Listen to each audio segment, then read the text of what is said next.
बांग्लादेश की खबर, क्योंकि बांग्लादेश में हिंदुओं पर हो रहे जुल्म अत्याचार के बहाने सीएम योगी लगातार विपक्ष को निशाने पर ले रहे हैं और हिंदुओं से एकजुट होने की अपील भी कर रहे हैं।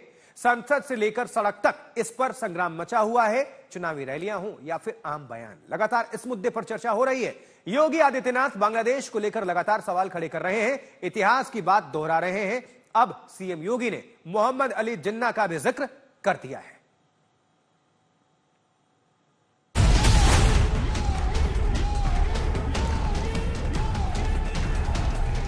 यूपी की सबसे बड़ी सियासी जंग यानी विधानसभा चुनाव में अभी 3 साल का वक्त है, लेकिन ऐसा लगता है कि सीएम योगी ने इसकी तैयारी अभी से शुरू कर दी है।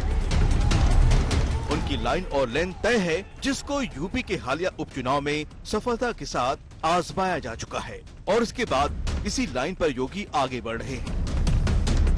शुरुआत संभल पर बयान से हुई, अयोध्या का जिक्र आया और अब बांग्लादेश के बहाने योगी लगातार विरोधियों पर वार कर रहे हैं। अब इसी कड़ी में जिन्ना का नाम भी जुड़ गया है। याद करना, ये जिन्ना का जिन जब तक इस धरती पर रहेगा तब तक इस प्रकार की अराजकता लगातार डसती रहेगी, गरीबों को, वंचितों को, शोषितों को। हिंदुत्व पर फ्रंट फुट पर आकर खेलने का ये दौर संभल से भी काफी पहले बटेंगे तो कटेंगे के साथ ही शुरू हो गया था और इसका पीक आया डीएनए वाले बयान के बाद, जब योगी ने संभल से लेकर अयोध्या और बांग्लादेश मामले के डीएनए को एक ही बता दिया था। 500 वर्ष पहले बाबर के एक सिपह सालार ने जो कुंभ अयोध्या में किया था, जो काम संभल में किया था और जो काम आज बांग्लादेश के अंदर हो रहा है, तीनों की प्रकृति, तीनों का डीएनए एक जैसा है। योगी इतिहास की तथाकथित चूकों का जिक्र करके भी ये जताना चाहते हैं कि कुछ ऐसे फैसले हुए जिनसे हिंदुओं के साथ नाइंसाफी हुई। इसी कड़ी में उन्होंने सिखों के सबसे पवित्र स्थल ननकाना साहिब का भी जिक्र किया। बांग्लादेश में जो कुछ हो रहा है वो किसी से छुपा हुआ नहीं। पाकिस्तान में इससे पहले जो कुछ हुआ वो किसी से छुपा हुआ नहीं। आखिर ननकाना साहब हम सबसे कब तक दूर रहेगा और क्यों नहीं, ये अधिकार वापस हमें मिलना चाहिए।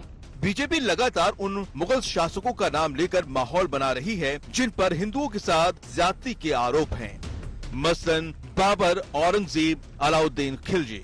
और अब इस कड़ी में जिन्ना का नाम भी जोड़ दिया गया है। साफ है कि 2027 का बीजेपी का एजेंडा तय है और अब बीजेपी इसी एजेंडे पर आगे बढ़ेगी और इस मुहिम के सबसे बड़े सिपाह सलार सीएम योगी होंगे।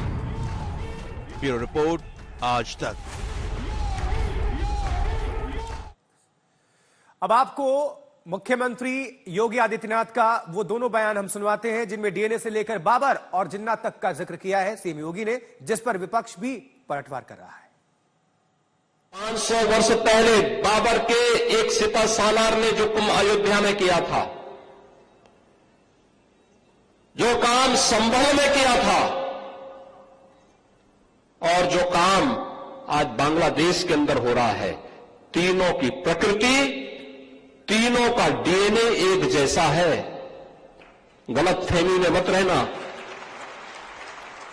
अगर कोई ये मानता है कि वो बांग्लादेश में हो रहा है तो यहां भी बांटने वाले तत्व उनके लिए बेट बन करके खड़े हो रखे हैं, पहले से खड़े हैं। वे समाज के सामाजिक ताने बाने को छिन्न भिन्न कर रहे हैं, सामाजिक एकता को तोड़ करके, आपको बांट करके फिर काटने का और कटवाने का पूरा इंतजाम भी कर रहे हैं। हिंदू, बौद्ध और अन्य अल्पसंख्यक समुदाय के लोगों को वहां के कट्टरपंथियों के द्वारा मारा जा रहा है, जलाया जा रहा है, उनकी संपत्ति को लूटा जा रहा है, माताओं और बहनों की इज्जत के साथ खिलवाड़ हो रहा है। मैं जानना चाहता हूं कि स्थितियां क्यों आई। याद करना, ये जिन्ना का जिन जब तक इस धरती पर रहेगा तब तक इस प्रकार की अराजकता लगातार डसती रहेगी गरीबों को, वंचितों को, शोषितों को। इस दौरान आज तक से एक्सक्लूसिव बातचीत में अखिलेश यादव ने डीएनए वाले बयान पर पलटवार किया है।